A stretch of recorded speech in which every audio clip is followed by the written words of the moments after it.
We will be glad and rejoice in it. Sino ba nandito nung nakaraang Miyerkules? Amen. Hindi natin kailangan i-delay ang ating pagdiriwang at pagsasaya dahil araw-araw ay gawa ng Diyos para tayo ay magdiwang, amen, magsaya dahil sa Kanyang katapatan at kabutihan sa atin. Kaya nung Wednesday, nung bumati ako sa church, hindi ko sinabing Happy New Year. Ang sabi ko, Happy throughout the year. Dahil pagka Happy New Year, habang bago lang ang taon, saka tayo masaya. Paano pagka lumuma na yung taon, dumating na tayo sa kalahatian. So kailangan buong taon maging masaya tayo, maging puno tayo ng pananampalataya, pagtitiwala, pagpupuri. Dahil alam natin ang Diyos natin, hindi tayo iniiwan kailanman. Amen. Praise the Lord. Ang araw na ito ay gawa ng Diyos, tayo magdiwang, magpuri sa Kanya. Mayroong mga requests na pinahabol sa akin. Si Brother Jobet ay lumapit kanina sa office at sabi, panalangin daw natin ang kanyang kapatid na si Hilda Espiritu Tamay na nasa Japan dahil siya daw ay naipitan ng ugat sa utak at madalas sumakit ang ulo. At sabi ng doktor ay kailangan siyang operahan na kaagad. Pero sabi ni Brother Jobet, kapatid, wag muna kasi sa church namin, pag nanalangin kami, ang panalangin ay dinidinig ng Panginoon. At sabi niya, marami ng kaso ng himala na nasaksihan kami, kaya gusto ko ipag-pray ka muna namin sa church bago ka operahan. So, gagawin natin yan ngayon. Amen. Para kay Hilda Espiritu Tamay, kahilingan ito ni Brother Jobet. At ganun din, ipag-pray natin si Brother Gimo ng Baguio City. Siya po ay bayaw ni Sister Florence. Kung kilala niyo Sister Florence, siya po ay anak ni Brother Dalino na dating pastor sa Santa Barbara. Kasi po galing kami sa Baguio kagabi, kahapon. At Biyernes, Sabado, nandun kami at I believe kami nilid ni Lord na makaparoon para maka-fellowship ang mga kapatiran doon. At isa pong need ang nakita namin doon. Ito pong Brother Gimo ay merong isang malalang heart trouble at kamakailan lang bago magpasko ay na-ICU siya for 6 days dahil hindi na siya makahinga, hindi na siya makalakad ng malayo, bigla na lang siyang nawawalan ng lakas at nawawalan siya ng oxygen. So, nung nandun kami, ay naipag-pray po namin siya pero gusto kong patuloy natin siya isama sa ating Panginoon. Taas niyo lang po siya sa ating Panginoon at pasalamatan ng Diyos sa himala na naniniwala akong ginawa niya nung ipanalangin namin siya nung kami naroon kahapon. So, salamat sa ating Panginoon. Medyo pagod po ako, walang tigil. Simula pa nung dumating yung ating bisita bago ang camp. Hanggang kahapon po ay wala kami tigil sa pag-alis at pagpunta sa iba't ibang lugar at sa mga gawain. So, ipag-pray niyo po ako habang ako'y nagsisikap na, amen, mangaral sa inyo ngayong umaga. Praise the Lord. Sana po walang mag-excuse na medyo inaantok ako, Pastor, kasi pagod ako eh. Holiday season, napagod ako nun. So, sinong mas pagod sa atin? Tapos kayo nakaupo dyan, ako nakatayo dito at mag-preach sa inyo. Kaya walang excuse yung mga aantok-antok dyan ngayon, ha? Paano kaya kung ako antokin dito? Ano? Praise the Lord. Salamat sa atin. Mayroon pa ditong upuan sa bandang harapan. Marami pang upuan dito sa bandang harapan. No? 4 na bakante para maupuan natin. Okay. Tayong lahat tumayo muli. And let's just honor the word as we read it this morning.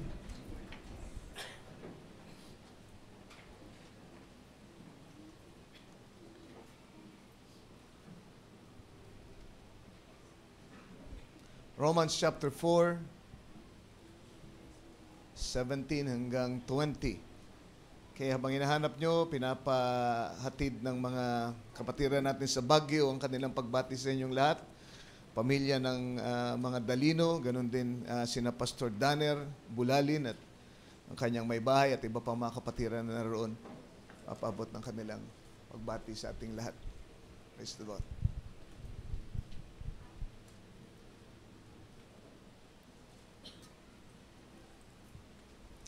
Kung nakita niyo na ganito pagkakasabi, as it is written, I have made thee a father of many nations, before him whom he believed, even God, who quickeneth the dead, and calleth those things which be not as though they were. Who against hope believed in hope, that he might become the father of many nations, according to that which was spoken, so shall thy seed be. And being not weak in faith, he considered not his own body now dead, when he was about 100 years old, neither yet the deadness of Sarah's womb. Verse 20, he staggered not at the promise of God through unbelief. Pansinin niyo yung mga susunod mga salita. But was strong in faith, giving glory to God. Paano siya naging malakas sa pananampalataya? Sa pagbibigay ng papuri sa Diyos. Sa pamamagitan ng pagbibigay ng kalalatian sa Kanya, pagsamba sa Kanya, pasasalamat sa Kanya. Yun ang paraan ng pagbibigay ng lulahati sa Diyos. How do you give God the glory? By praising Him. By thanking Him. By worshiping Him. At ang sabi dito, si Abraham yun daw ang ginawa niya. Kaya naging matatag siya. He gave glory to God. Sa Tagalog, ganito ang pagkakasabi. So, kung basahin sa Tagalog, ang sabi dito, gaya ng nasusulat, ginawa kitang ama ng maraming bansa, sa harapan niya ang kanyang pinanampalatayanan, sa makatuwid bagay ang Diyos, na nagbibigay ng buhay sa mga patay at tumatawag sa mga bagay na hindi pahayag, na tila hayag na. Siya na sumampalataya na nasa pag-asa, laban sa pag-asa, upang maging ama ng maraming bansa ayon sa sabi, magiging gayon ang iyong binhi. Ibig sabihin, kung ano si Abraham, kung paano siya magiging ganon din ang kanyang mga anak. Alright, at tayo mga anak ni Abraham sa pananampalataya. Verse 19, at hindi humina sa pananampalataya, si Abraham ay hindi humina, hindi siya nanghina sa pananampalataya, na ipinalagay man ang kanyang katawang tulad sa patay na, gayon siya ay may mga 100 taon na, at ang pagkabaog ng bahay bata ni Sarah. Kundi, sa pagtingin niya sa pangako ng Diyos, ay hindi nag-alinlangan sa pamamagitan ng di pananampalataya, kundi lumakas ng lumakas sa pamamagitan ng pananampalataya na nilululhati ang Diyos. Amen. Basahin ko ilang quote, 2 quote, and then I'll have you be seated. Show us the Father. Ang sabi, right if it can ever settle in your heart. Right if it can ever settle in your heart. You in the wheelchair, sabi niya. You in the cots. Again. You out there with heart trouble, cancer. You in Radioland, in hospitals, wherever you may be, if you can receive God's word in your heart and water it with praises and thanks to God for giving it to you, it will grow into a tree of whatever the seed represents. Healing, salvation, whatever it's for, that tree will blossom. Kung matatanggap lang daw natin ang salita ng Diyos sa ating puso at pagkatapos ay didiligan natin ito ng pagpupuri at pasasalamat sa Diyos dahil sa pagbibigay nito sa atin, ang sabi yung mga binhing yun ng pangako na natanggap natin ay tutubo at magiging punong kahoy. Amen? At ito'y magiging ayon sa iyong pangangailangan. Ayon dun sa tinanggap mong pangako, kung ito'y kagalingan, amen, tutubo yung binhi ng kagalingan patungo sa isang puno ng kagalingan na namumunga ng maraming kagalingan. Can you say amen? Kung ito ay kaligtasan, mamumunga ng kaligtasan yung binhing yun. Ano man, amen, ang punong kahoy na yun, ayon sa binhing yun, yun ay mamumunga ng ayon sa kanyang pagkauri. Sabi dito, but you've got to drink.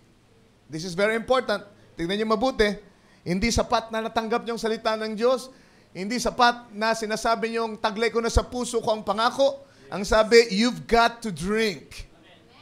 Ano kayang ibig sabihin nun? You've got to water it, feed it, and let it grow. And more you trust in God, if you're in a wheelchair and in the hospital and you're so paralyzed, you can't even move but one finger. Just keep moving that one finger to the glory of God.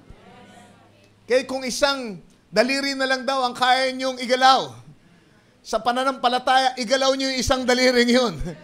Amen. Sa tuwing may pagkakataon kayo, igalaw niyo bilang papuri sa Diyos at pasasalamat. Amen. At paniniwala niyo na meron siyang magagawa sa inyong kalagayan. At ang sabi niya dito, the next day you'll move your arm. Mapapansin niyo raw, pagka ginawa niyo yun, susunod na magagalaw niyo na ay ang buong braso niyo na. And then ang sabi niya, you'll be moving on pretty soon if you'll just keep watering it, pushing out, growing, getting bigger and bigger. Take God's word. It's a seed. Certainly, it's a seed. God, ito na yung binasa nating teksto kanina, gave Abraham a promise as we have been studying, and Abraham let that seed get into his heart, the promise, and kept watering it with what? Praises and thanksgiving to God for the child. And awaited, and he waited 25 years. But the tree came forth just the same because he watered it with faith. Paano natin express ang ating pananampalataya? By praises and worship and thanksgiving to God. Yun daw ang pandilig doon sa pangako na natanggap natin sa ating puso. Hallelujah. Water it with praise and worship. Ang sabi pa niya sa huling quote na babasahin natin bago kayo umupo, God revealing Himself to His people. Ang sabi niya, the Word is a seed. The Word is a seed. Is that right? Ang sabi niya, that a sower sowed in the ground. And every seed will bring forth of its kind. If you need salvation, the seed's here. If you need healing, here's the seed in the Word. The Word of God is a seed. Put it in your heart. Don't dig it up every morning to see if it's sprouted. Put it in there and leave it there. It's God's business to bring forth the harvest. You just leave it there. Water it by faith and praise every day, thanking God for it. All right. So hindi tayo ang may problema kung paano patutubiin yung binhi. Paano pamumungahin? Ang Diyos ang bahala doon. Ang ating tungkulin ay ano? Pagkatapos na maitanim sa puso ang binhi, atin daw diligan ng pagpupuri at pasasalamat at pagsamba sa Diyos. At yun ang magpapatubo. Amen. Sa binhi ng pangako ng Diyos sa ating puso. Tayong lahat ay dumalangin. Ama namin, akin pong inahawi lahat ng spirito na kontra sa iyo ngayong umaga. Spirito ng Lord, kakulimliman, spirito ng pag-aalala, anumang spirito na maaring humadlang para makasilay ang liwanag ng salita mo sa puso ng mga anak mo, Ama, ay aking Lord sinasaway at tinataboy sa kalagitnaan ng iyong mga anak. At hiling ko po, dakilang Diyos, na muli mong isugo ang iyong mga anghel para palakasin po una ang iyong lingkod na narito sa likod ng banal na Lord, lamesa. Hiling ko po na tulungan mo ako, Ma. Physically, I don't have the strength. But Father, I've come here tonight to serve your people. And I've come here, Lord, with thanksgiving in my heart, with praise. And I'm ready to worship you, Lord, trusting that that will strengthen me even as I, Lord, serve your people this morning. Hiling ko po, dakilang Diyos, na maging ang mga taong nakikinig, O Lord, especially yung mga baguhan naman na marahil hindi pa nila alam kung paano mag-react. Tulungan mo sila, palakasin mo sila ng iyong mga anghel para makapakinig sila ng ustot. Sila'y, Lord, matulungan sa kanilang pagdalo sa gawain ngayong umaga, Lord. And also those, Lord, that are, Lord, in the faith for so many years now, for so long, dalingin ko po, Panginoon, na makuha nila ang mensahe mo ng malinaw at ma-apply nila ito nang sa ganun makita nila ang, Lord, dakilang pagkilos mo, Ama, sa kanilang buhay. Hallelujah. Dahil maraming mga bagay kami, O Lord, na hindi natatanggap, bagamat mananampalataya na kami because we don't know these principles and we don't use them, Lord. And so we ask, Lord, that you help us today. Makita namin ang konsepto, makita namin ang prinsipyo. At ito'y, Lord, magawa namin i-apply sa aming buhay so we can, Lord, benefit, Father, sa mga pangako na ibinigay mo sa huling panahon. Bless mo po, hindi lang po ang church dito, kundi ang mga kapatid namin na nanonood sa internet, Lord, we pray. In the name of the Lord Jesus Christ, for your glory. Amen. Amen. Mari tayo magsupo. Salamat sa inyong panahon. Gusto kong pamagatan ang mensahe natin ngayong umaga ng watering the promise with thanksgiving and praise. Watering the promise with thanksgiving and praise.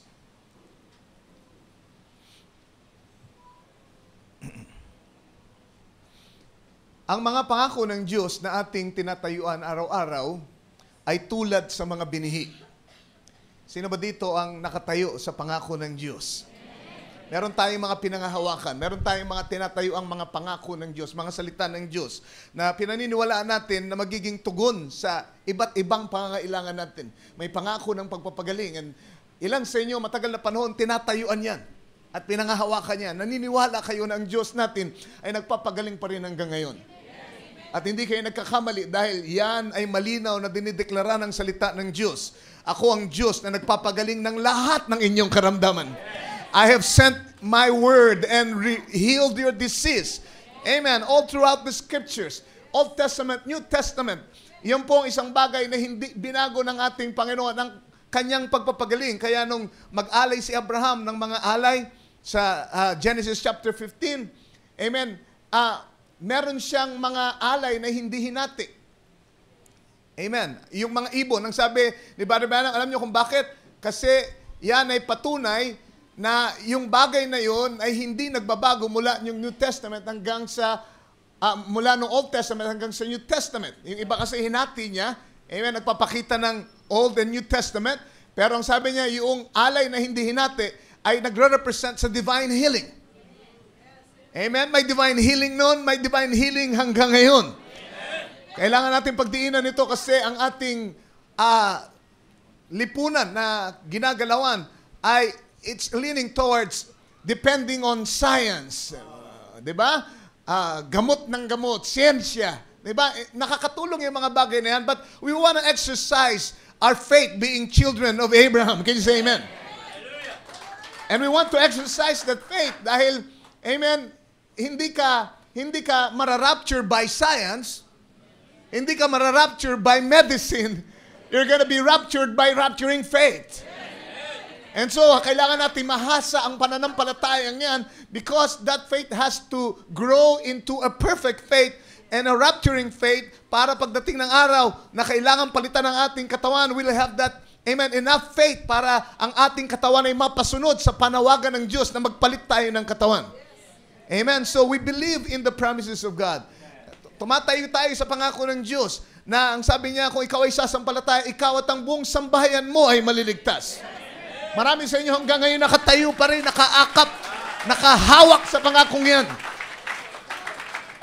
Amen. Merong pangako ng pananagumpay. May pangako ng pagpapala. Can you say amen? May pangako, amen, tungkol sa mga problema natin sa relasyon, sa pamilya, so on and so forth. Mga pangakong tulad sa binhi na inilagay ng Diyos sa ating puso.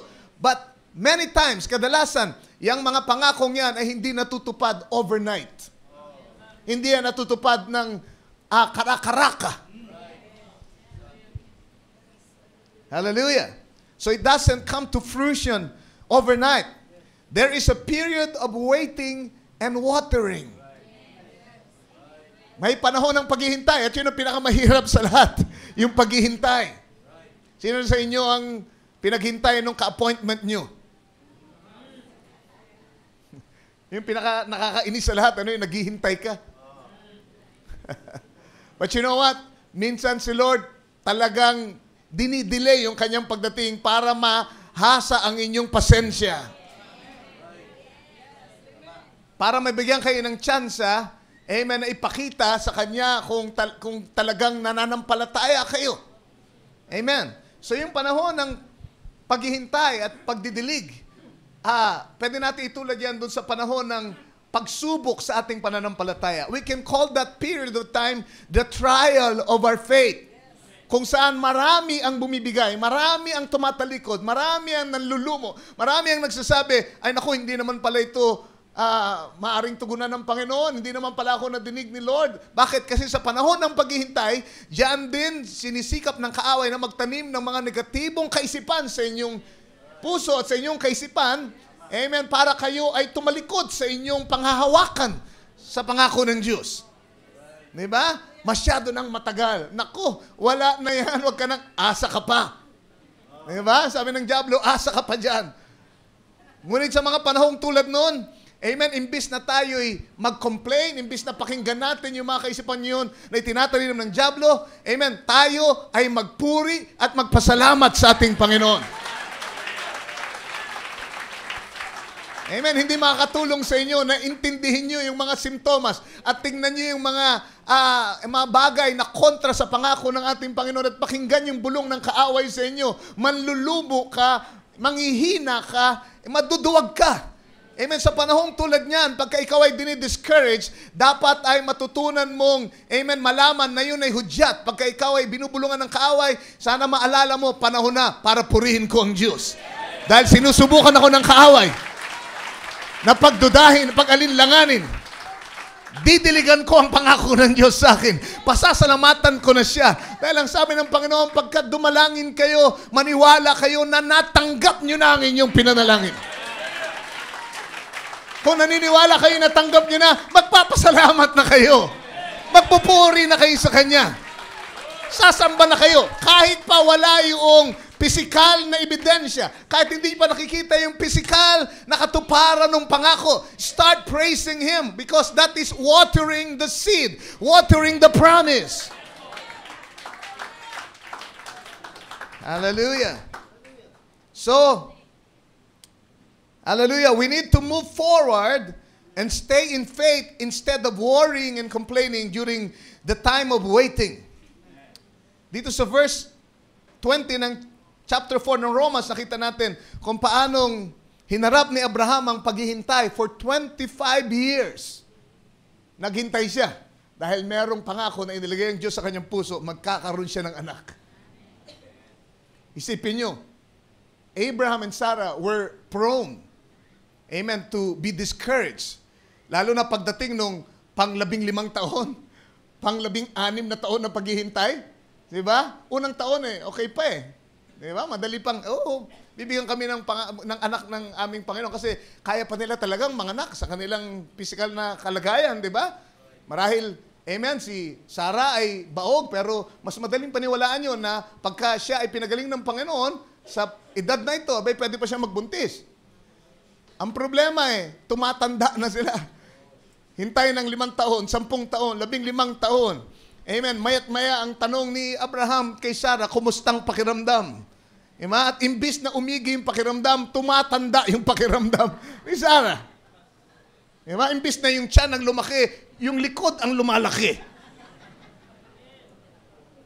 At unti-unting nalalagas ang kanyang mga ngipin at kumukulubot ang kanyang mga balat at kanyang buhok ay unti-unti nang namumuti at nalalagas. Amen. Yun ang nakikita ni Abraham habang naghihintay siya sa pangakong magkakaanak sila. Think of it now. At ang dyablo, sinamantala yung pagkakataon ngayon. Kita mo na, Abraham? Ano lang yan? Illusion lang yan. Nagkamali ka ng dinig. Hindi yun ang ibig sabihin ni Lord. Wala yan. Why? Kasi alam ni Satanas na very prone ng mga anak ng Diyos na ma-discourage sa panahon ng paghihintay, lalo na pag matagal nang hinihintay ang pangako ng ating Panginoon. Pero ang ginawa ni Abraham, amen, imbis na intindihin yung kalagayan ng kanyang katawan, yung kalagayan ng katawan ni Sarah, ayon sa scripture na binasa natin, ang sabi, naging matatag siya. Hindi siya nag-alinlangan, na nagbibigay ng papuri, pagsamba, kalulhatian sa Diyos. Imbis na mag-complain, imbis na sumang-ayon sa bulong ng kaaway, amen, Abraham daily was confessing, the son is coming. My child is coming. Hallelujah. Yes, yun ang sinasabi ng scripture dito. Hindi siya nag-alinlangan. Hindi siya nanghina. He gave God the glory every day. Amen. Sa harap ng mga manlilibak, sa harap ng mga nanunukso sa Kanya, Father of many nations, kumusta na? Amen. Hindi siya na-discourage, nagtaas siya ng kamay at nagsabi, Panginoon, paparating na ang pangako mo. Pinasasalamatan kita dahil hindi ka maaaring magkamali sa iyong salita. Hindi ka maaaring mabigo, Panginoon. Purihin ang iyong banal na pangalan. Araw at gabi, amen, he would raise his hands and say, Lord, you're faithful to your children. You're faithful to your promise. Hallelujah. Hanggang sa isang araw, alam natin kung ano nangyari. The seed has grown to be a tree. At yung pangakong anak ay ibinunga ng punong kahoy na yon, na kanyang pinalaki sa pamagitan ng pagdidilig. Amen? Ginawa na ng Diyos ang kailangang gawin. Diba? Ang kailangan lang na gawin ni Lord, magsalita Diba? Ano pang kailangan ni Lord na gawin? Magsalita lang. Amen? At pag tinanggap nyo yung salita, ang parte natin ay ano? Diligan yung binhi. Diligan yung salita ng Diyos. Ng pagpupuri at pasasalamat sa ating Panginoon. Alright? So if you praise God in advance, yun eh. Ito yung gusto kong makita nyo. Diba? Praise God in advance. Purihin nyo siya kahit hindi nyo pa nakikita yung katugunan ng Panginoon physically. In advance. Amen? Mas tumatanda si Sarah pero si Abraham hindi tumigil sa pagpupuri at pasasalamat kay Lord doon sa anak na ipinangako niya. Advance yun. Can you say amen? Hallelujah. Imbis na mag-worry tayo in advance, tila ba mas madali kasi mag-alala in advance kaysa magpuri in advance? Diba? Pagka itong mga magulang na narito at kahit ako naging prone, naranasan ko rin ito, amen, na paglabas ng anak ko, naalala ko na, naku, mag-aaral ito. Naku, kailangan ko ibili ng bag ito, kailangan ko ibili ng sapatos. Naku, mag-high school ito, magka-college. Naku, paano na? Kakapanganak pa lang ng bata.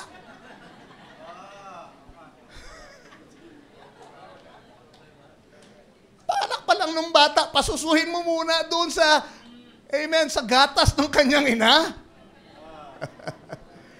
But we know bilang tao, and in a fallen condition, yan ang kalagayan ng tao. Amen, nag-aalala, mapag-alala, walang pagtitiwala kay Lord.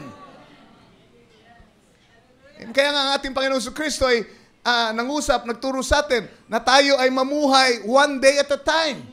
Huwag niyong alalahanin ang bukas. Hayaan niyo ang bukas ang mag-alala sa kanyang sarili. Kaya hindi kayo maging masaya kasi alala kayo ng alala tungkol sa bukas. Sapat na ang kasamaan ng araw na ito. Harapin natin at pagtagumpayan natin. Amen. Manghawakan tayo sa salita ng Diyos. Magpuri tayo at sumamba sa Kanya. Pagtatagumpayin Kanya sa araw na ito at sa mga susunod pang araw. Huwag mo alalahanin yung, amen, 50 taon na ipamumuhay ng anak niya, kakapanganak lang yan.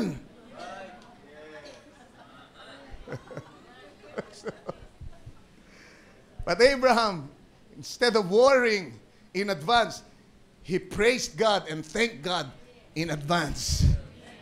Hallelujah. Nagpuri siya sa ating Panginoon. At ang sabi, yun ang nagbigay ng lakas sa kanya. Amen? It strengthened his faith. So you see, ang pagpupuri, habang naghihintay tayo, ang pagpupuri ang nagdidilig sa binhi. Tandaan niyo itong principle na ito. Ang pagpupuri natin, pagsamba natin sa Diyos, pasasalamat sa Kanya in advance, ang nagdidilig sa binhi. At the same time, ito ang nagpapalakas sa ating pananampalataya. Kasi isipin nyo, ha? When you praise God and thank God for the answer, most likely you are repeating the promises, di ba? Halimbawa, nangako siya ng kaligtasan sa inyong pamilya, sa inyong mga mahal sa buhay. Palagi mong inuulit yung Acts chapter 16, di ba? Ang sabi ng Diyos, pag sumampalataya ako at aking sambahayan ay maliligtas. Panginoon, salamat. And what's that? You're repeating the word, and faith cometh by hearing. And hearing by the word of God. Imbis na mag-complain tayo dun sa kaimposiblihan, dun sa mga simptomas na laban kontra dun sa katuparan ng pangako, imbis na ulitin natin, ako, mas sumakit yata yung aking likod pagkatapos mas sumakit yung aking ulo. Nilagnat pa ako, naku, mas lumala ako. Diba? Imbis na intindihin nyo yan, amen, ulitin nyo ang pangako ng Panginoon. Habang pinasasalamatan nyo siya, habang pinupuri nyo siya. Amen. Huwag niyong ulitin yung mga simptomas na kontra sa salita ng Diyos. Ulitin niyo ang mga pangako, purihin niyo siya. At habang ginagawa niyo yan, ay napapalakas ang inyong pananampalataya because faith cometh by hearing and hearing by the word of God. Hallelujah. Praise the Lord. Sabihin niyo, Panginoon, parating na ang abundant life. Because that's the promise of God. And I believe, kung talagang magiging tapat tayo, He can even bless you abundantly, physically and materially. You believe that? Amen? Let's confess it. Let's believe it. Let's praise Him. Let's thank Him already. Amen? Hallelujah, doon sa inyong mga gustong guminhawa ang buhay sa taong ito. Pasalamatan nyo na siya sa mga ginhawang buhay ngayong taon. Amen. Huwag niyong isipin, naku, mas matindi itong taon na ito. Mukhang hindi maganda ang pasok ng taon. Walang masyadong maraming nagpaputok. No, amen. Believe Him, amen, for the promise. Lord, tonight, this year, amen, mas dakila ang pagpapalang mararanasan ko, hindi lamang spiritually, materially, Panginoon. Amen. Nakikita ko aking sarili na nagiging blessing sa iba. Kesa dun sa kalagayan ko noong nakaraang taon na palagi na lang ako nananalangin at lumalapit ang nagkukwento sa kanila ng mga nakahahabag na mga pangyayari sa aking buhay. But this year, ako ang lilibot ako sa kanila, magpapatuto ako ng kabutihan ng Diyos, ng pagpapala ng Diyos sa aking buhay. Yan ang magiging kwento ng aking buhay ngayong taon na ito. And I'm confessing it. And I'm thanking God for it right now. In advance. Hallelujah. Praise the Lord. Yun ang pangako niya. Sabi niya, hindi kayo magkukulang. Pupunuan ko lahat ng inyong pangailangan. Ayon sa yaman ni Kristo. Praise be to God. Ako'y magiging nasa ibabaw at hindi mapapasa ilalim. Hindi ako magiging buntot. Ako'y magiging ulo lamang. Hindi ako mangungutang, ako ang magpapahiram. That's the promise of the Lord. Thank God for that already today. Simulan natin ang taon ng pasasalamat sa mga pangakong yun. Salamat, Panginoon. Mangyayari yan sa aking buhay. Totoo yan sa aking buhay, Lord. I'm thanking you and worshiping you right now, Lord. Hallelujah, hallelujah. Praise be to God. Ang ating araw ay paliwanag ng paliwanag. Ang sabi doon sa Biblia, ang mga matuwid, ang araw nila ay paliwanag ng paliwanag. Ang pinakamainam na yugto ng aking buhay ay nasa harapan ko pa. Diba? Kasi ibang mga tao, mga believers, amen, palagi sila nakatingin doon sa nakaraan. Sana kung maibabalik ko lang. Kanta lang yan. Kung maibabalik ko lang, no, sabihin nyo, amen, nasa harapan ko ang mas mainam na yugto ng aking buhay. Nasa harapan ko pa ang mas maiiking araw. Dahil ang araw ko bilang matuwid ay paliliwanagi ng paliliwanagi ng paliliwanagi ng Diyos. Yan ang sabi ng Scripture. Hallelujah, ang mundo ay padilim ng padilim ng padilim. Ang matuwid ay magpapakatuwid pa. Ang masama ay magpapakasama. Pero ang matuwid ay magpapakatuwid. Ang banal ay magpapakabanal pa. That's a promise.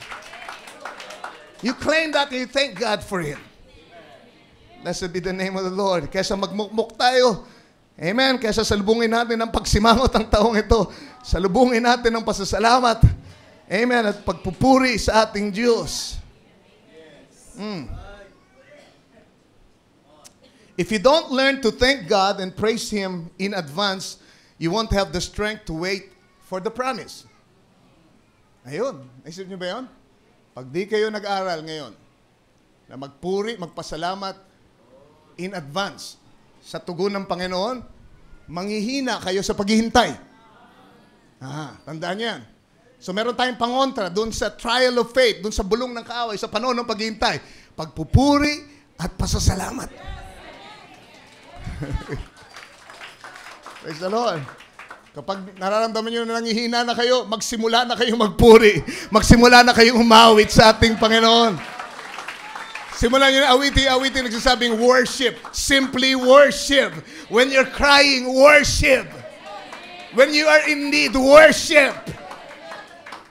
Amen. Nothing matters, worship. Ano man ang iyong kinakaharap, nothing matters. Simply worship.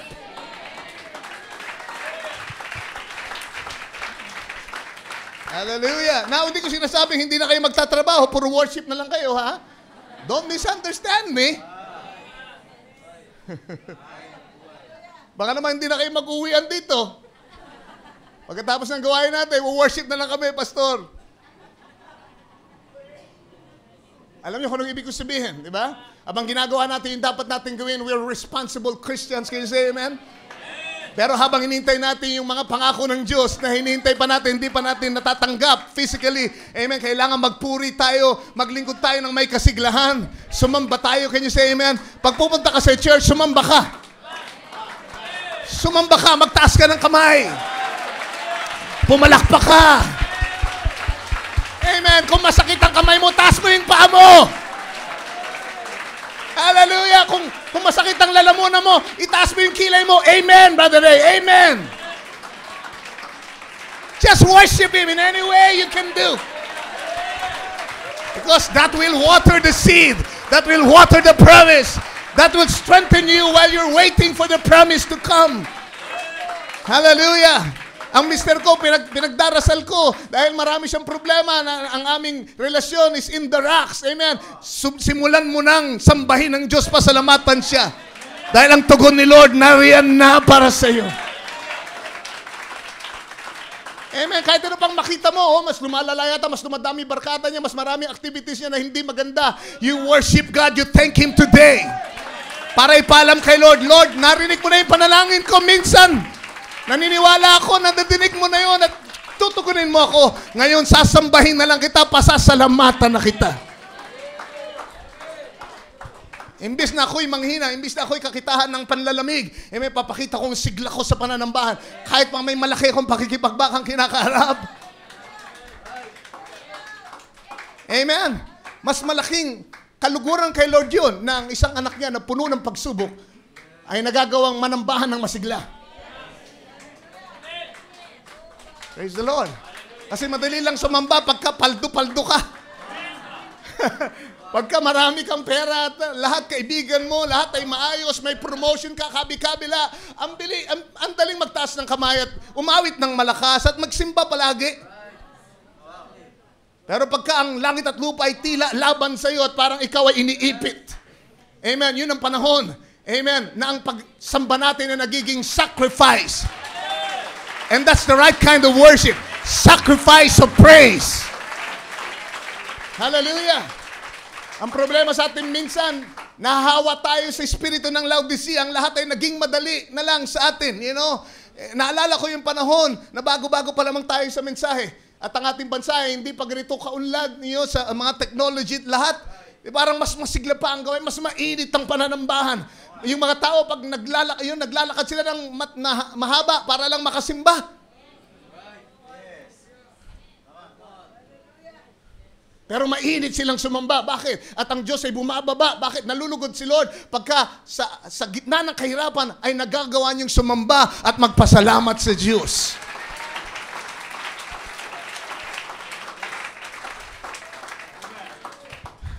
Because that's when it becomes a sacrifice. Hallelujah.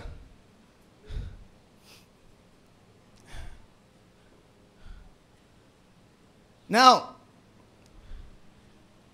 ang pagpapasalamat ay merong mas malaking nagagawa kaysa sa pagpapalimos.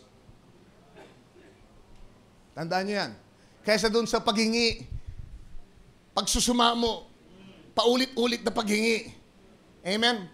Mag-switch kayo sa pasasalamat. Kesa dun sa palaging, para kayong beggar na palaging nagbe-beg, Lord, I beg for this, I beg for this, I beg for this. Amen? Imbis na paulit-ulit na ganyan ang ginagawa nyo, mag-switch kayo sa, Lord, thank you for this. Thank you for that. Thank you for this. I worship you, Lord. I praise you, Lord, for this.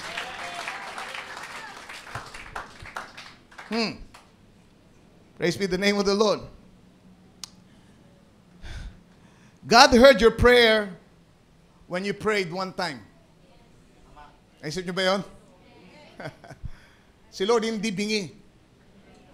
Si Lord pinapahalagan niya bawat panalangin na inuusal natin sa Kanya. Hindi niya yun nakakalimutan.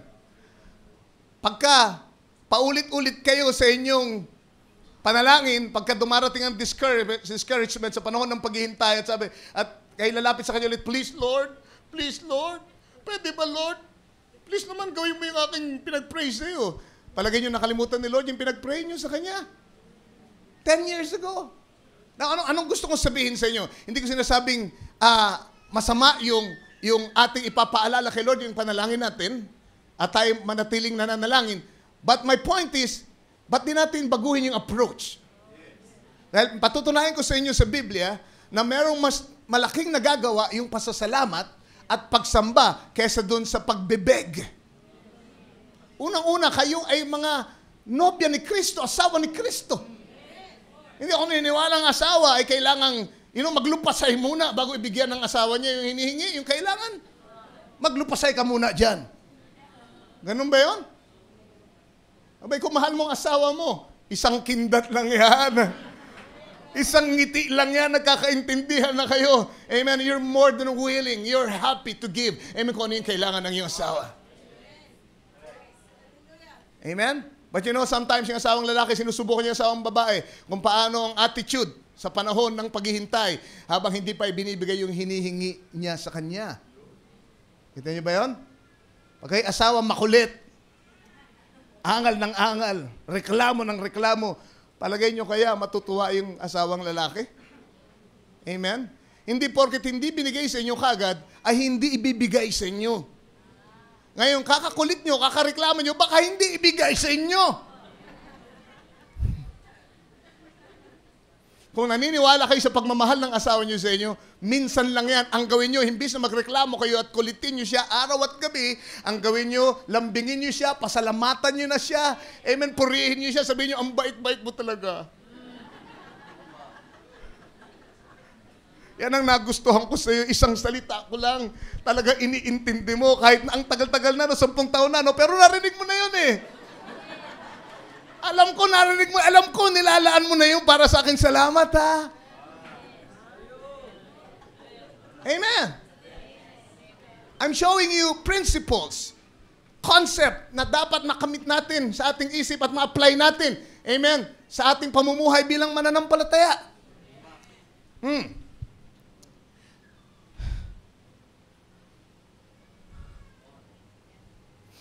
Sa Matthew chapter 15, makikita niyo yung kwento ng Syrophoenician woman. Alala niyo yung babae? Lumapit sa ating Panginoon, sumigaw, nagmakaawa, dahil yung kanyang anak na babae ay inalihan ng dyablo. Alala niyo, merong malalang karamdaman, pero hindi siya pinapansin ni Lord. Hindi siya pinapansin. Ilang beses, amen, hindi siya pinapansin. At nung sa verse 25 ng Matthew 15, amen, ang sabi, then she came and worshipped Him, saying, Lord, help me. This time, yung kanyang paglapit ay sinamahan niya ng pagsamba. Nagpasalamat siya. At alam nyo, dahil doon, yung hindi niya makuha sa pakiusap ay nakuha niya dahil siya'y sumamba sa ating Panginoon at kinilala ang pagiging Panginoon niya ng kanyang buhay. Amen. Meron akong punto na gustong ipakita sa inyo. Merong mga bagay na makukuha kayo sa pagsamba at pasasalamat at pagpupuri na hindi nyo makukuha sa paghingi lamang. Hallelujah. At nung makita ng ating Panginoon ang kanyang pananampalataya, because worship is an expression of faith. Diba? Dahil sasamba ka pa rin ba kahit na parang ang tagal na hindi sinasagot yung panalangin mo? Parang dinidedma ka ni Lord. Lord, tagal mo na akong di pinapansin ha. Ayoko na sumamba sa'yo.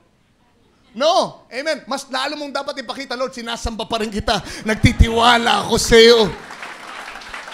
And when the woman did that, when she worshiped the Lord, sabi niya, humayo ka. Amen. Yung sa yung pananampalataya. Sabi niya, wala akong nakitang kasing laki ng pananampalatayang ito sa Israel.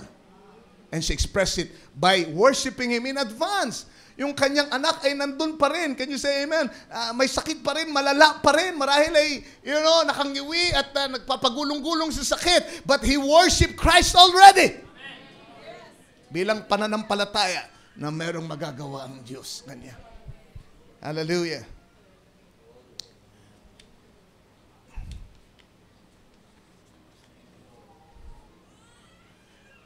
Naalala ko nung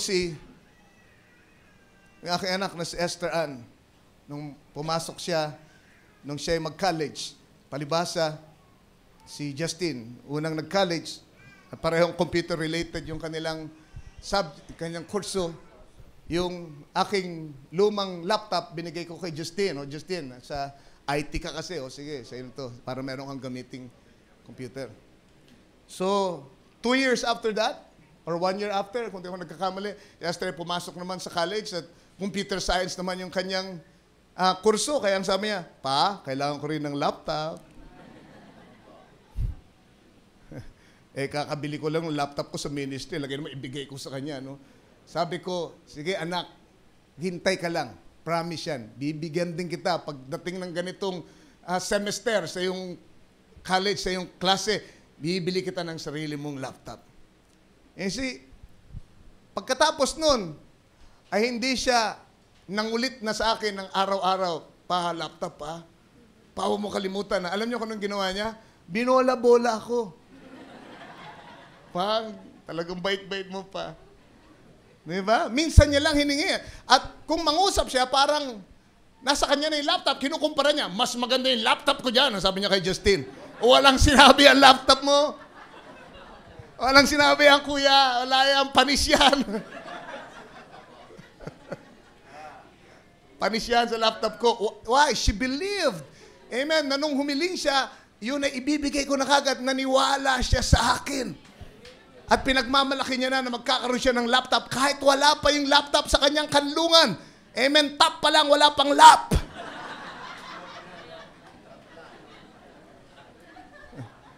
But she believed it already. Amen. At palaging nakayakap sa akin, nakalambing sa akin. Gwapo-gwapo niyo, talagang bait-bait niyo. Diba? Praise the Lord. Pagka ganun ang ginawa ng anak niyo sa inyo, pag ganun ang approach, ang maiisip niyo, dalawa kaya ibigay ko rito laptop. Because it's the right approach.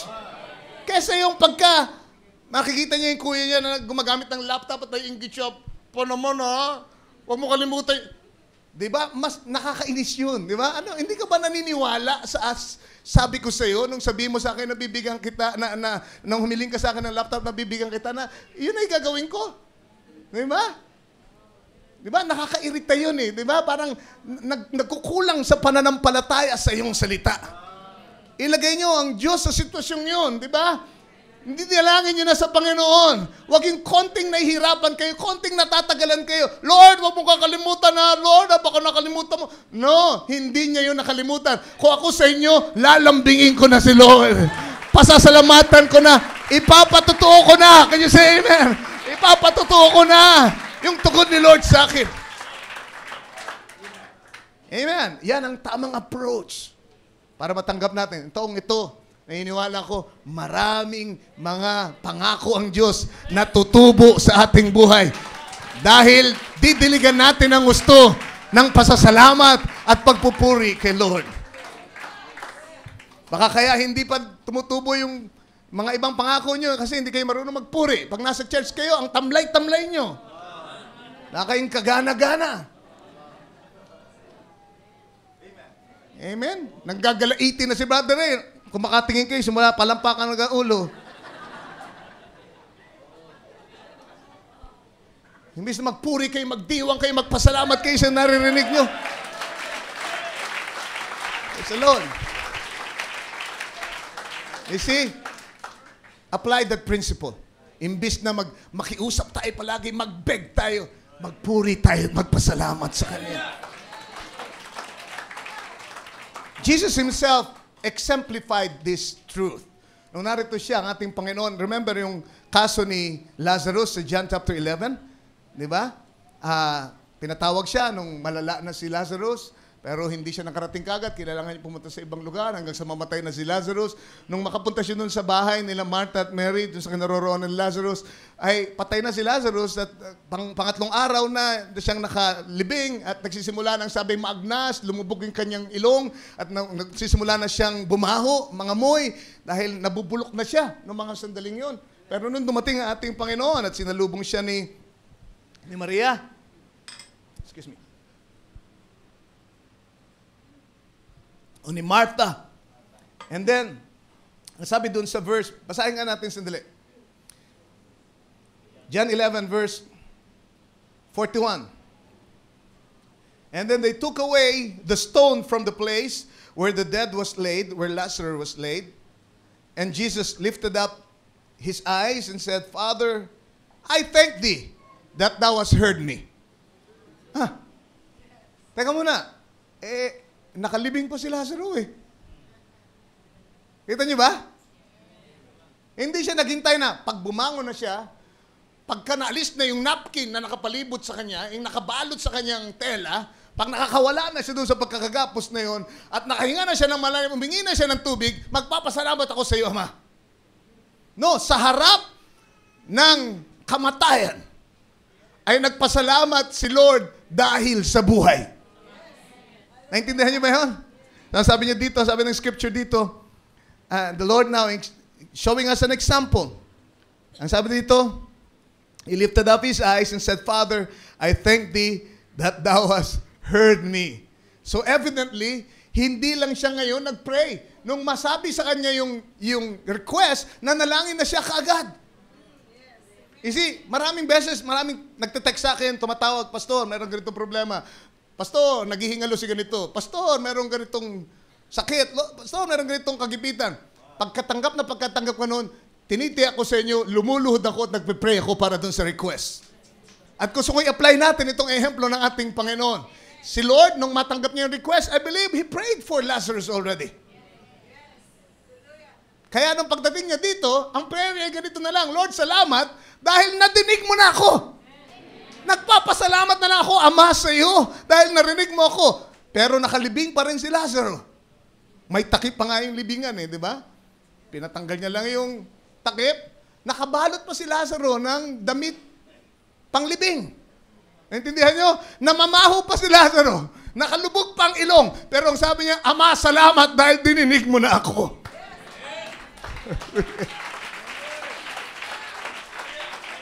May mga pagkakataon na ganyan ang ating kalagayan. Sa harap ng mga sitwasyon na tila baga patay na ang pag-asa natin. Diba sabi ng Biblia, si Abraham, amen, laban sa pag-asa'y sumampalataya sa pag-asa. Di ba may mga panahon na parang patay na yung ambisyon ko. Patay na yung pag-asa na yung aking anak ay bumalik pa, magbalik loob pa sa ating Panginoon. Huwag kayong susuko sa harap ng tila baga kamatayan. Tila ba, ang larawan ay puro kamatayan sa paligid nyo. Amen. Patay na yung pag-asang gumaling. Patay na yung pag-asang umunlad pa. Patay na yung pag-asang umasenso pa ang buhay. Patay na yung pag-asang makabayad pa kami ng utang. Patay na yung pag-asa na umunlad pa ang aming buhay at maging pagpapala kami.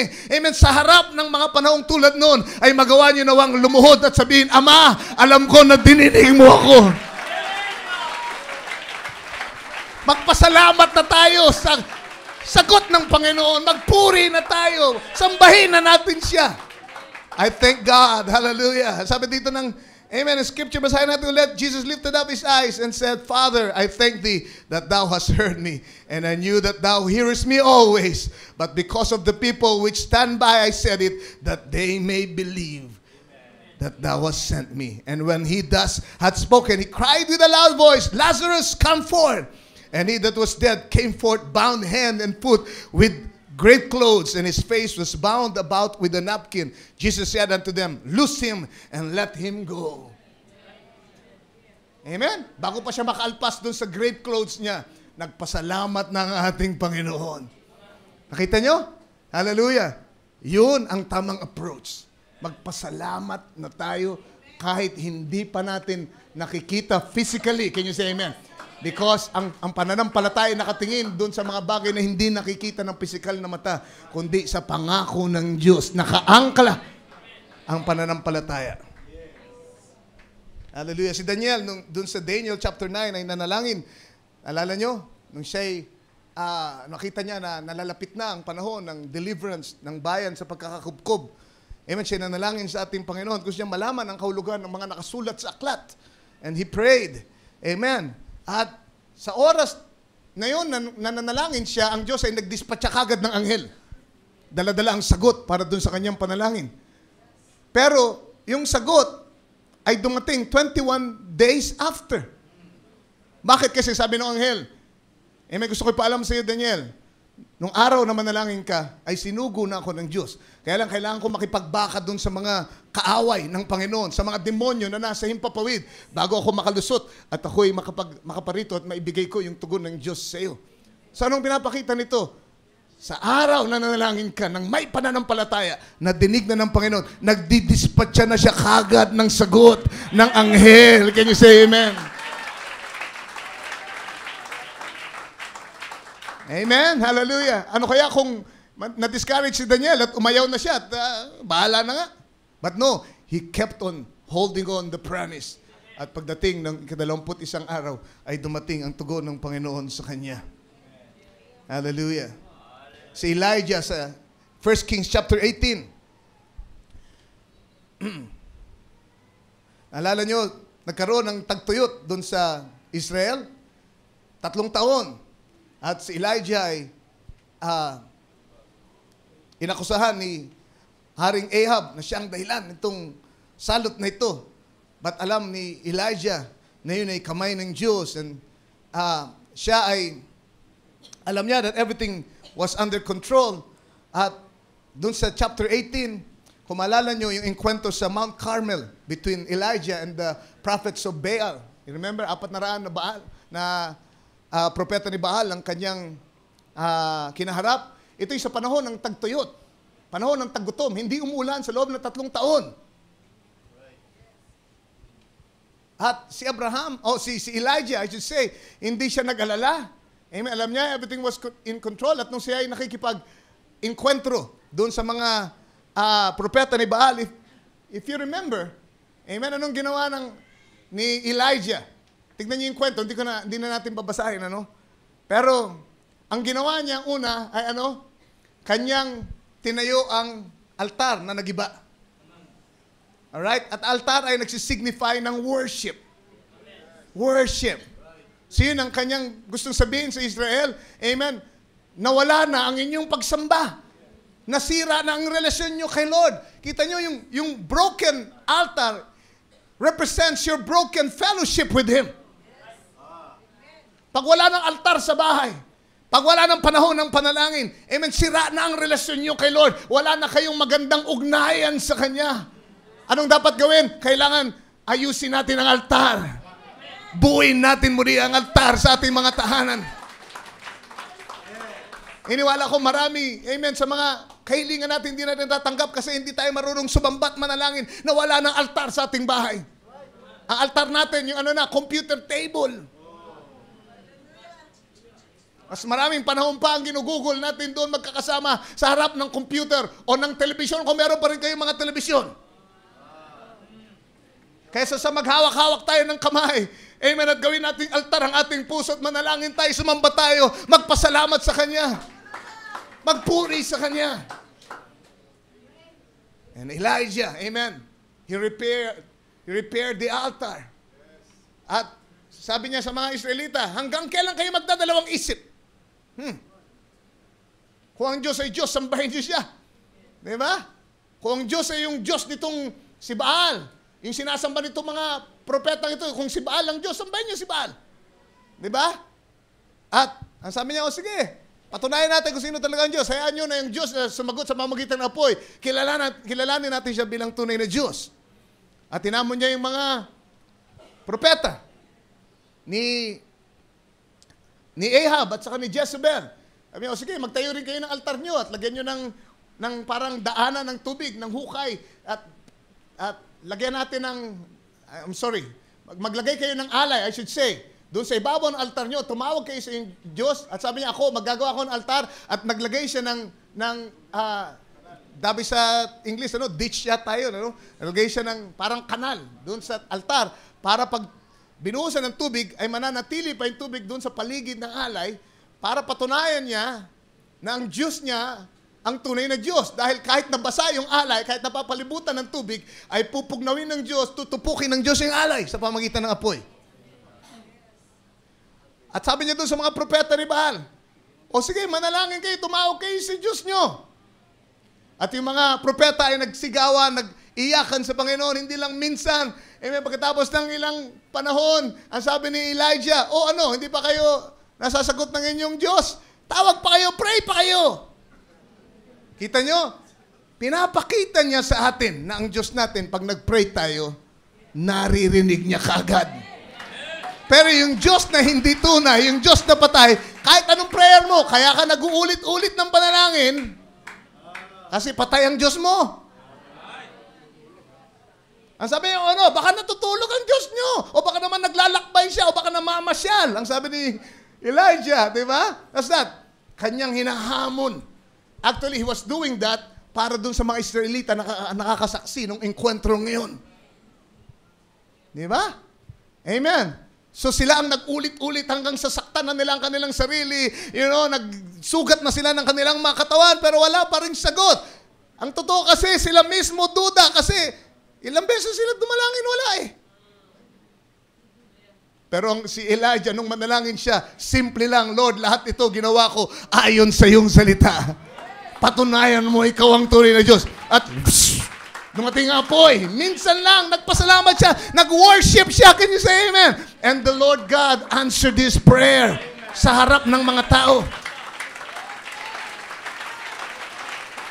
Tignan nyo, panalangin ni Elijah, gaano kahaba, gaano katagal? Kumpara doon sa panalangin ng mga sumasamba doon sa kay Baal. Amen? But he worshiped God. And God answered back. Pagkatapos ng engkwentrong ito, ay umakyat siya. Tingnan natin yung scripture. 2 Kings chapter 18, verse 41. So pinakita niya na yung tamang approach. Pinakita niya ang importansya ng worship. Binalik niya ang altar. Amen. Nilagay niya ang sakripisyo sa ibabaw ng altar. Salita ng Diyos, you see? Hindi lang tayo, amen, mayroong altar sa panahong ito. Ang spirito ni Elijah ay bumalik sa ating panahon. Remember, Malakay, di ba? At inirestore ang puso, ang altar. Amen? Ang pananambahan, can you say amen? At sa ibabaw ng pananambahan ay merong sakripisyo. Nandun ang hain, can you say amen? What's that? The word, the sacrifice. So, hindi lang tayo puro samba, puro tayo worship, puro tayo kantahan, puro tayo sayawan at lahat. Ang kagandahan nito, meron tayong salita sa ibabaw ng pagsamba. May dahilan bakit tayo nagsasamba. Hallelujah, ang salita ay naipanumbalik sa atin. Ang altar ay nabuo ulit. Can you say amen? At ipinatong ang revealed word sa altar ng ating mga puso. Kaya mas may dahilan tayong sumamba kaysa sa mga Pentecostal. Amen? Mas dapat masigla tayo kaysa sa kanila. Mas dapat mas nararamdaman sa puso ang pagsamba natin.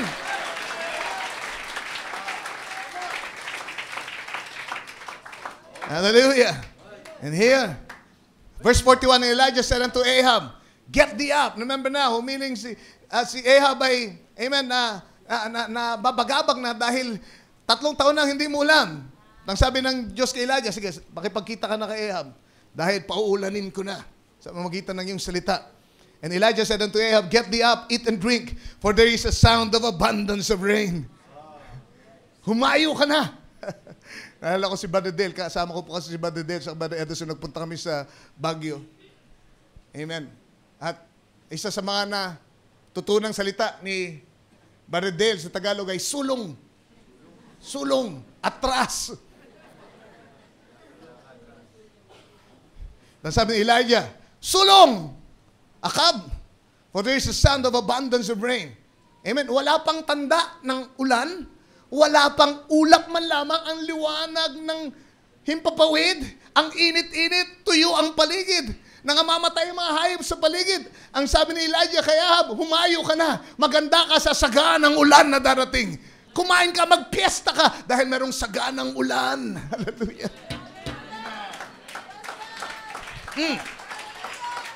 Evidently, si Elijah ay nanalangin na. Dinulog niya na kay Lord yung sitwasyon na yon ng Israel nung panahon ngayon. And then, ang sabi sa verse 42, so Ahab went up to eat and to drink, and Elijah went up to the top of Carmel, and he cast himself down upon the earth and put his face between his knees. Walang sinabi dyan na siya ay nagpaulit-ulit na nanalangin, Lord, yung ulan na sinabi mo. Lord, yung ulan, Lord. Huwag mong kakalimutan yung ulan, Lord. No, he just worshiped. Naghintay siya ron, worshiping God. Amen. Inilagay niya ang kanyang ulo sa pagitan ng kanyang mga tuhod. Amen. At kanyang inabangan, pinasalamatan si Lord. Amen. Pinanghawakan ang pangako niya na meron ng ulan na darating. Hallelujah. At ang sabi dito ng scripture, hallelujah, and he said to his servant, go up now, look toward the sea. And he went up and looked and said, there's nothing. And he said, go again 7 times. So meron siya, si Gehazi, yung kanyang lingkod. Amen, ay kanyang inutusan. Tingnan mo nga doon sa direksyon ng dagat, baka meron ng ulap. Tingnan mo. At sabi, 6 na beses, nagpabalik-balik. Sabi, wala akong makitang tanda ng ulan. Sabi niya, pumunta ka doon pang 7 beses. Habang siya nag-worship, can you say amen? Habang siya nagpapasalamat, alam niya na merong saganang ulan na darating. Hindi lang ambon, hindi lang patak, can you say amen? Siya nagpasalamat, sumamba sa Diyos sa saganang ulan.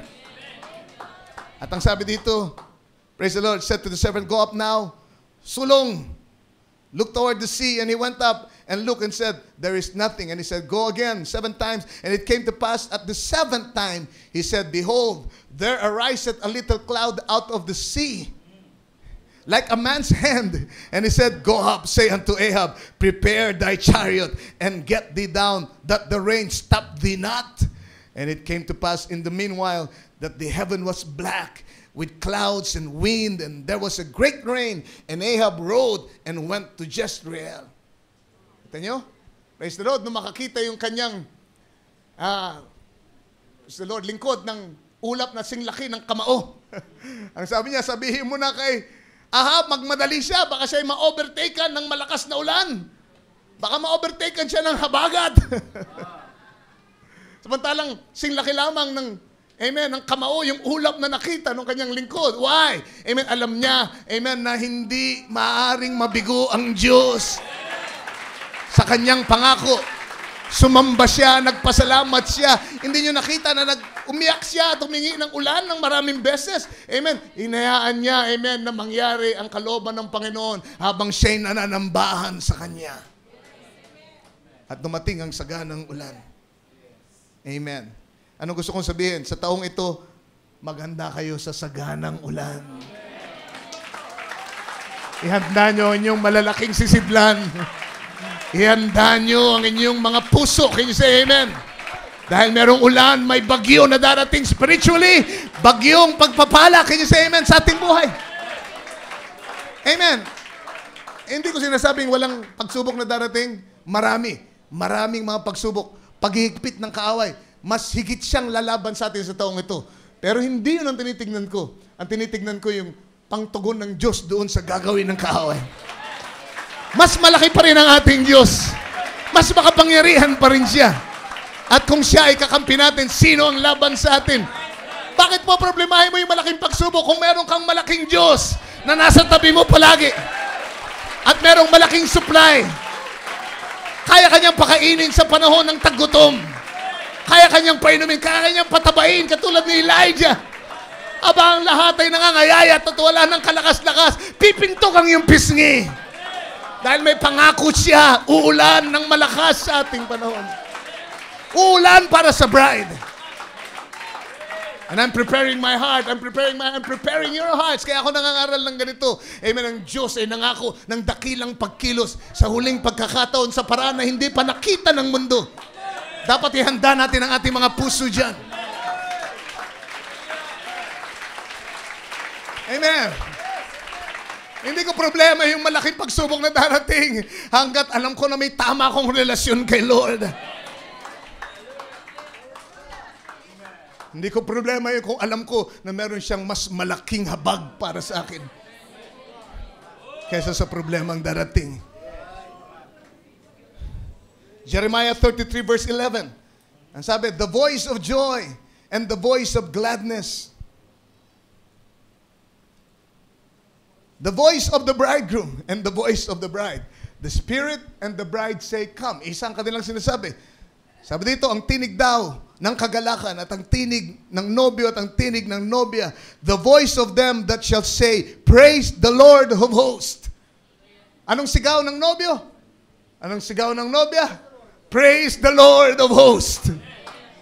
Doon sa mga sumisigaw ng ganito, itong sabi ng Scripture, na nagpupuri sa Panginoon, purihin ang Panginoon ng mga hukbo. Alright? Ang sabi, for the Lord is good. Yun palagi natin ulitin, the Lord is good. Amen. Bakit natin intindihin that the devil is evil? When the Lord is good. The Lord is good. Huwag niyong paulit-ulit na sabihin, ang sama na talaga ng panahon. Ang sama na ng panahon, nakakatakot nang lumabas sa gabi. Napakasasama na ng mga tao. Amen. Imbis na sabihin, mag-dwell kayo dyan sa negative, sabihin niyo, napakadakila na ng biyaya ng Diyos sa ating panahon. Amen. Powerful ng bride. Ang ganda na ng bride. Nagmamature na ang bride. Can you say amen? Lumalakas ng pananampalataya natin. Hallelujah. Tayo inaangat na sa ating pananampalataya. We are being brought into a raptured condition. Can you say amen? Hinog na ang panahon, darating na si Lord. Amen. Ang third pull ay narito na. The power of the spoken word ay narito na. Amen. Why dwell on the negative when you can see the promises of God around you?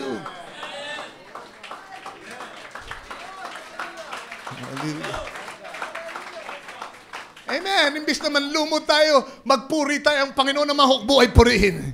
Siya ay mabuti. For His mercy endureth forever. At sabi dito, and of them that shall bring the sacrifice of praise. Ayan. Into the house of the Lord. For I will cause to return the captivity of the land as at the first, saith the Lord.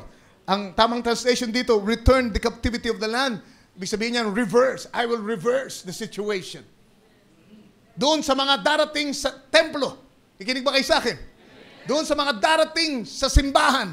Doon sa mga magsisimba at magpupuri, mag-aalay ng sakripisyo ng papuri. Ay, kinig ba kayo sa akin? Sa panahon ng matinding pakikipagbaka, greatest battle ever fought, may mga taong darating sa simbahan, sasamba, at mag-aalay ng sakripisyo ng papuri. Habang sila'y kinakalaban, habang sila'y ginigipit, mahirap magpuri, pero magpupuri sila. Sacrifice of praise. Hallelujah. Sa panahon na parang yung iba ay nanlalamig, merong mga young people na bumabalik sa sanglibutan. Amen, na parang mas madali, parang nagaganyak kayo dahil kahit message believer, parang pareho lang sila nung taga-sanglibutan na. Sa panahong tulad noon, mahirap na manindigan, ikaw ay sisimba, ikaw ay pupunta sa templo, at ikaw ay mag-aalay ng sakripisyo, ng pagsamba at pagpupuri. At ang sabi diyan, He will reverse the situation. He will reverse the captivity. In other words, ang pagkakaalipin ng Israel ay babaliktarin ko, palalayain ko sila. And I will restore, amen, the days that was before.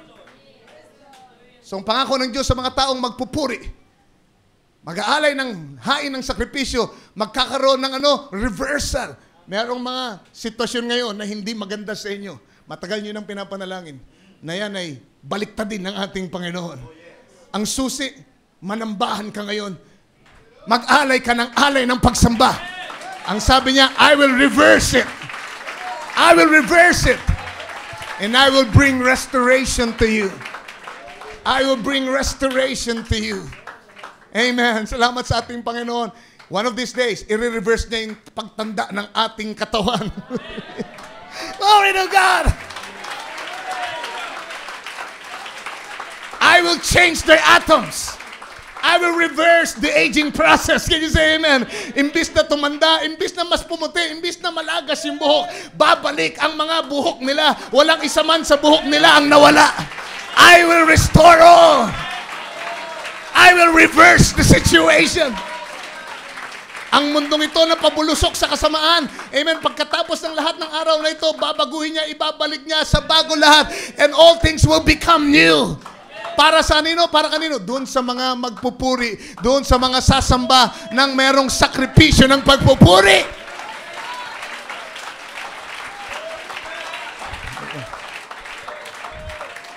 And of them that shall bring the sacrifice of praise into the house of the Lord, for I will cause to reverse the captivity and the land, restore it as at the first, saith the Lord. Pasensya na kayo. Punong-puno ang aking puso. Matagal ako hindi nag-preach sa inyo, kaya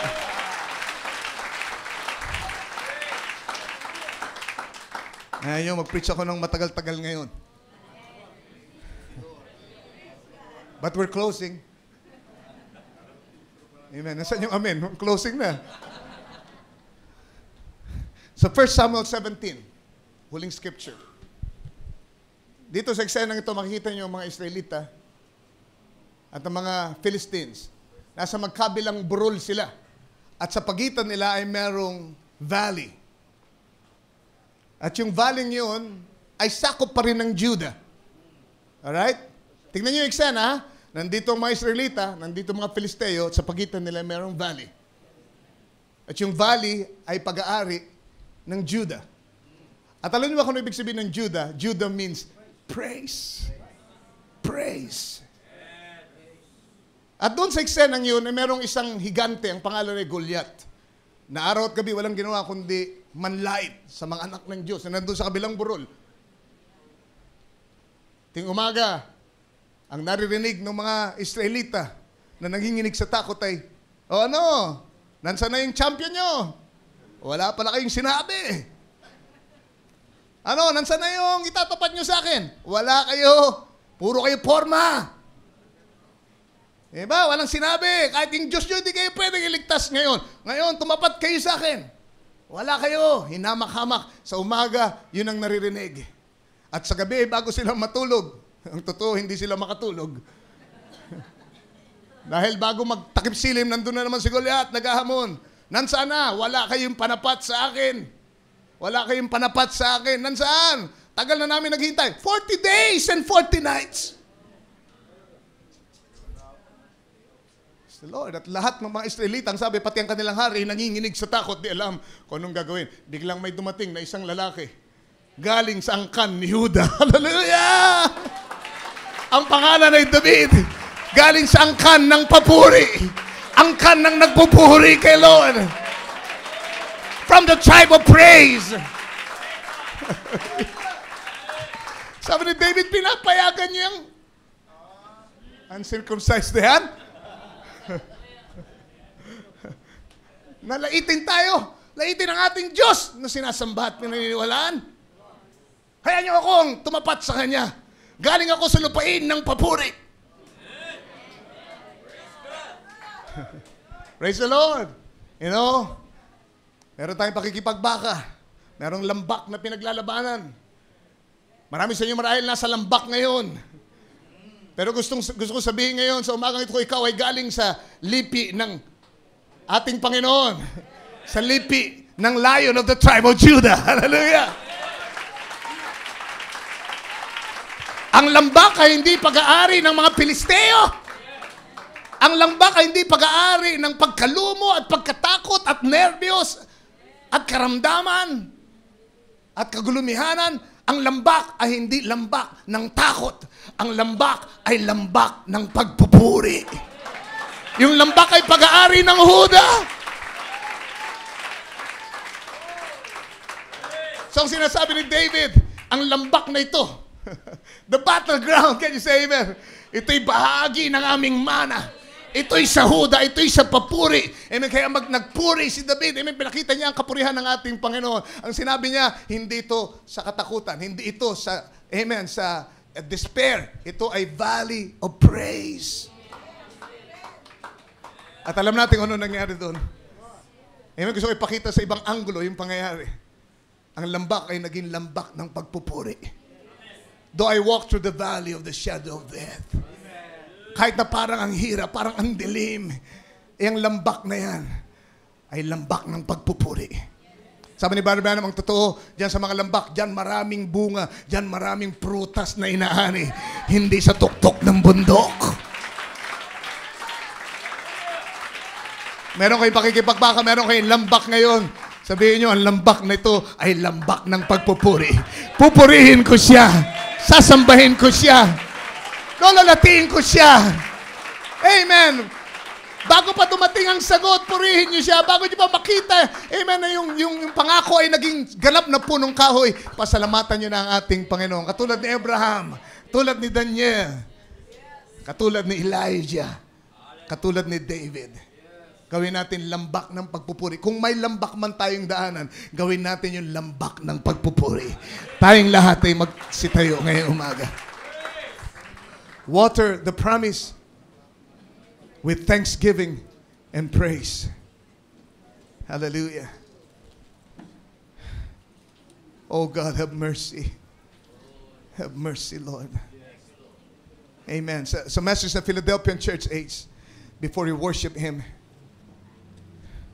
Sabi niya dito, don't you love Him? Don't you love Him? Isn't He wonderful? Yun ang gusto ko ipakita sa inyo. Isn't He wonderful? Hindi ba kamangha-mangha ang Diyos? Hindi niyo ba siya mahal ngayong umaga? Anong sabi niya? I love Him. I love Him. Kumanta sila, because He first loved me and purchased my salvation on Calvary's tree. Sana makita niyo sa screen. You know, ang sabi niya, I love to sing in the Spirit. You know, I love to sing in the Spirit.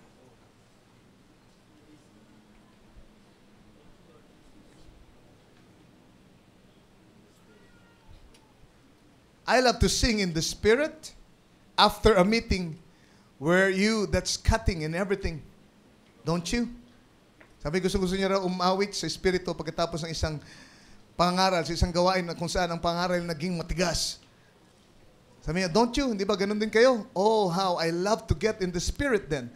The words, the words fallen now, ang salita ay naihasik na, yun ang sinasabi niya dito now. Now, only thing it needs is some moisture. Some praises. Hallelujah. Then it starts growing, you see. Oh, don't you love Him? Let's raise up our hands and sing that. I love Him because He first loved me. You know, maraming mga message churches, puro sila word. Pagkatapos, class dismiss. Pero sabi ni Brother Branham, pagkatapos na mayasik ang salita, napakasarap na umawit sa Espiritu. Dahil ang mga salitang narinig nyo sa pangaral ay tulad sa binhi na naitanim sa inyong mga puso. Ang kailangan nito ngayon ay moisture. Halumigmig ng ng papuri sa Diyos. Nang sa ganun, ang sabi niya, ang mga bining yun ay tumubo at mamunga sa inyong buhay. Amen. Handa natin yung awiting worship, simply worship. We will worship this morning. Ang sabi niya sa Mary's belief, bago natin awitin yan, sabi niya, we could see 500 rush to the altar tonight. We could see 500 rush to the altar tonight, which would be a good sign then that the revival is going to break. We don't have to have 500 at the altar. We just have to take God's word for it and start rejoicing. Unang-una, wala tayong lugar dito para sa 500, para lumapit sa altar. Hindi tayo naghihintay ng 500 na tumakbo sa altar para sabihin, magkakaroon tayo ng revival. Ang sabi ni Brother Branham, ang kailangan niyong gawin ay magsimula na kayong magdiwang, magpuri, magsaya. We don't have to have 500 at the altar. We just have to take God's word for it and start rejoicing. Something will happen. That brings the word to life as we water it with what? Praises. What makes a seed grow? Water. What makes the word of God grow is the praises of God. When Jesus told them to wait in the upper room, the city of Jerusalem, until they was endued with power from on high, that word fell on their ears. They were in the temple continually praising God day and night. What were they doing? Watering that promise. Ang nandun sila sa upper room, nagpupuri sila, sumasamba sila. Natanggap nila ang pangako na darating ang Espiritu Santo, ang kapangyarihan mula sa kaitaasan, and they worshipped Him in unity dun sa upper room. They were watering that promise. And all of a sudden, there came a sound from heaven like a rushing mighty wind. And it filled all the house where they were sitting. The word was being watered, and it took life and started growing. Sabi niya, you're wanting a revival? Start watering the word, the promise. That makes me feel religious myself. If you want to come out of the wheelchair, start watering that word. If you want to come from that cancer, start watering that word. Little Ricky tonight here is a testimony that God heals cancer. He heals cancer. He heals all our sicknesses. Thousands times thousands of infallible proofs of it. We have seen them.